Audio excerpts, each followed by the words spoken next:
আওয়ামী লীগের ইতিহাস একটা বর্ণাঢ্য ইতিহাস। এই ইতিহাস কারো নাই। আমি কথা না বাড়িয়ে বলতে চাই, আমাদের প্রিয় নেত্রী বঙ্গবন্ধুর খুনিদের বিচার করতে পেরেছিলেন। আমরা যেভাবে বিচারের পথ রুদ্ধ করা হয়েছিল, সেই খুনিদের বিচার আমরা করতে পেরেছিলাম, রায় পর্যন্ত আমরা কার্যকর করতে পেরেছি ইনশাআল্লাহ। ৭১-এর ঘাতকদের বিচার মাননীয় প্রধানমন্ত্রী জননেত্রী শেখ হাসিনার সরকার ৭১-এর ঘাতকদের বিচার করেছে। আমাদের আরেকটা শব্দ, ২১শে আগস্ট জেলের হত্যার মূল নায়ক মাস্টার মাইন্ড তারেক রহমানের বিচার আমরা বাংলাদেশের মাটিতে ফিরে করব। এটা কিন্তু আমাদের আরেকটা স্বপ্ন।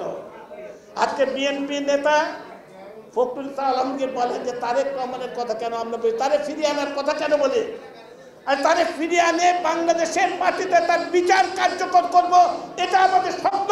এবং আমরা বিশ্বাস করি আমাদের প্রিয় নেত্রী জননেত্রী শেখ হাসিনার নেতৃত্বে এই স্বপ্ন আমাদের অবশ্যই পূরণ হবে।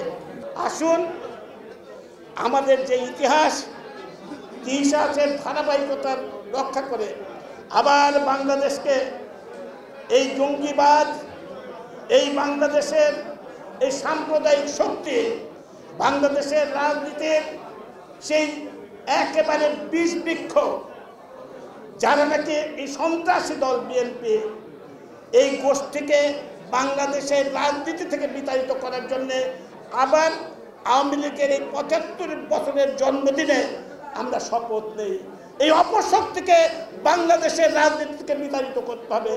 যারা বঙ্গবন্ধুকে হত্যা করেছে, যারা ২১শে আগস্ট আমার প্রিয় নেত্রী জননেত্রীকে শেখ হাসিনাকে হত্যা করতে চেষ্টা করেছে, যারা বাংলাদেশকে সাম্প্রদায়িক বাংলাদেশ বানানোর চেষ্টা করে, দেশে যারা সন্ত্রাসী কাজ করে, দেশটাকে যারা আমাদের অগ্রগতি উন্নয়নকে যারা ব্যাহত করার চেষ্টা করে, এদেরকে বাংলাদেশের রাজনীতি থেকে বিতাড়িত করব, এই শপথ আমরা নেব বাংলাদেশ আওয়ামী লীগের এই ৭৫তম জন্মদিনে।